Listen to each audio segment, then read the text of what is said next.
Istri Ibtu Lusianto diadang oknum polisi saat akan temui Hotman Paris, rumah dijaga ketat.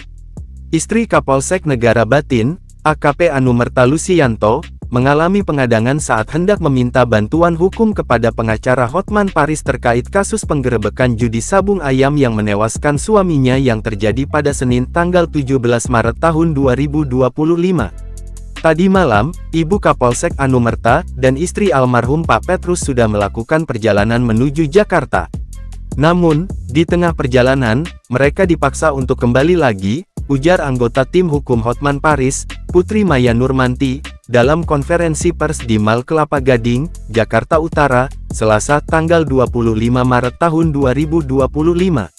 Pengadangan dilakukan oleh oknum polisi dari Polsek Waadang yang meminta agar mereka tidak melanjutkan perjalanan ke Jakarta untuk menemui Hotman Paris. Alasan yang diberikan adalah karena Kapolri akan datang ke Lampung pada Rabu nanti. Namun, meski telah diadang, kedua istri korban tetap bersikeras melanjutkan perjalanan. Bahkan, hingga pagi tadi, rumah kedua korban dijaga ketat oleh polisi, sesuatu yang sebelumnya tidak pernah terjadi. Karena pengadangan tersebut, hanya kakak kandung dan anak Lusianto yang akhirnya bisa menemui Hotman Paris di Jakarta. Mereka datang untuk menuntut keadilan atas kematian Lusianto dan dua anggotanya yang tewas dalam insiden berdarah itu.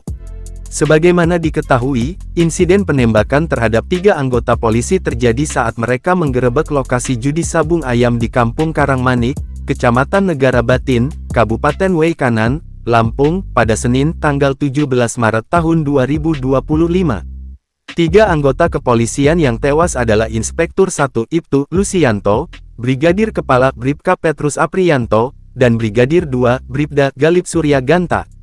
Mereka diduga ditembak oleh 2 oknum TNI, yaitu Peltu Lubis, dan Subramil Negara Batin, dan Kopka Basarsyah, anggota Subramil Negara Batin.